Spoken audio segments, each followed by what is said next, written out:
नमस्कार। Observations with experience के इस यूट्यूब चैनल पर आपका स्वागत है। मैं हूं आपका मित्र असीम Saxena.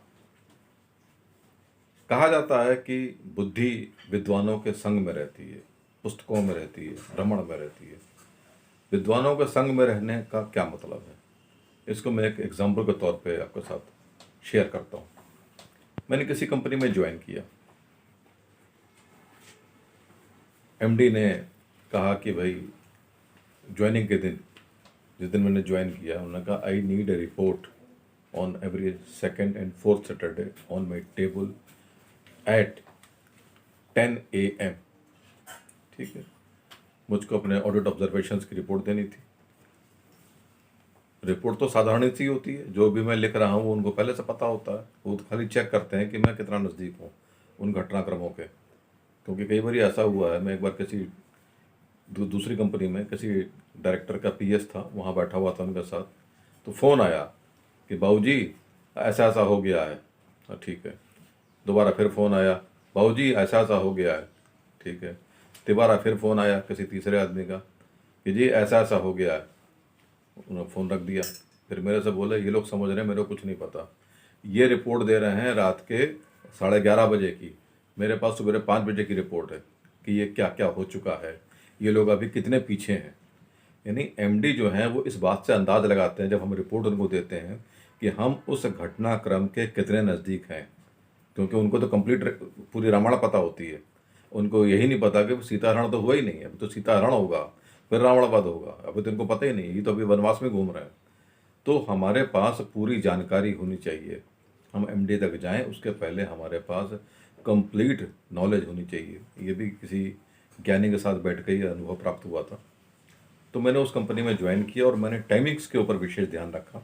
Second and fourth Saturday 10 AM sharp.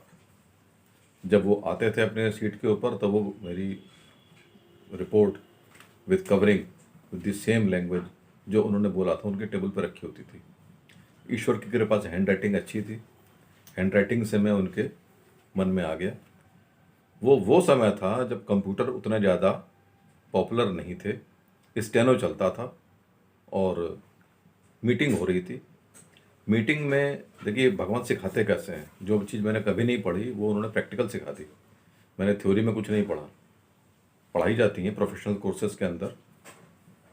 था मैन पावर मैनेजमेंट कि कंपनी के अंदर हर डिपार्टमेंट के अंदर अगर भर्ती करनी है वर्कर्स की, स्टाफ की, तो किस पोस्ट पे कितने आदमी होने चाहिए और कौन सा आदमी क्या काम करेगा, और इससे ज़्यादा गलत है, इससे कम पे काम नहीं चलेगा। इस पे डिस्कशन चल रहा था और डिपार्टमेंट वाइज डिस्कशन चल रहा था। तो तरीका यही होता है कि वो मीटिंग होती है, फिर मिनट्स ऑफ द मीटिंग लिखे जाते हैं। जो मिनट्स हैं वही आपके संविधान बन जाता है कि इसी पैटर्न पे ही काम होना है। वो एचआर के पास चला जाएगा for the time of recruitment, वो उसी पैटर्न पे करेंगे। ऑडिट वाले भी चेक करेंगे कि भाई 5 की जगह थी तो 6 कैसे आ गए, और जो ग्रेड रखा गया था उसी ग्रेड के रेंज में है कि नहीं है। अब बातचीत तो शुरू हो जाएगी, भाव भी निकलेंगे, लेकिन अब लिखने की बात थी। स्टेनो को तो डिक्टेशन से मतलब है। अब बोल दीजिए कि सब्जेक्ट के हिसाब से कि ये दिस वो नोट कर लेगा, टाइप करके आपके सामने रख देगा। अब उस पर इतना टाइम नहीं है कि वो लगातार मीटिंग के अंदर 1.5-2 घंटे बैठे, बार बार लिखे। तो उन्होंने, एमडी ने, देखिए ईश्वर की कृपा, एमडी ने मुझको बुला लिया। मेरी रिपोर्ट देख के, मेरी हैंडराइटिंग देख के मुझको बुला लिया और मुझको ये मौका मिला उस मीटिंग में विद्वानों के संग बैठ के। मैं तो बहुत छोटा सा था। जो बड़े बड़े वीपी और जीएम की पोस्टों वाले थे वो तो काफ़ी अनुभवी लोग थे। 15-15, 20-20 साल का एक्सपीरियंस वाले घुटे हुए प्रोफेशनल्स, उनके साथ बैठने का मौका मिला। वो एमडी के साथ बात करते थे, मैं सबकी बातें बड़े गौर से सुनता था। और जब एमडी लास्ट में मेरे को बोलते थे कि हाँ यू राइट लाइक दिस, तो जैसा जैसा वो बोलते थे मैं वैसा वैसे लिख लेता था। हाँ, एक चीज़ वो ज़रूर बोलते थे कि मुंडे की हैंडराइटिंग बड़ी सोहनी है। पंजाबी थे, मुंडे की हैंडराइटिंग बड़ी सोहनी है, वो लिख दिया करते थे। और वो जो मेरा लिखा हुआ होता था, 1.5-2 घंटे मेरे को साथ बैठने का मौका मिलता था।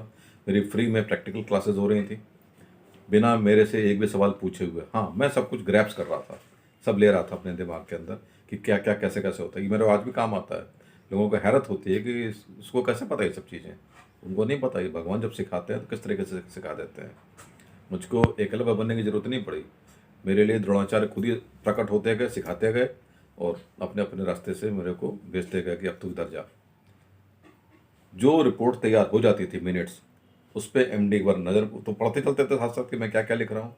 और अगर कहीं स्पेलिंग मेरे को नहीं आ रही होती थी तो खुद स्पेलिंग डिक्टेट कर दिया करते थे ताकि स्पेलिंग मिस्टेक ना हो। और बड़े मोती वाले अक्षर, अब तो हैंडराइटिंग बड़ी ख़राब हो गई है मेरी, कंप्यूटर के आने के बाद से लिखना ख़त्म हो गया, सब मेल चलती है।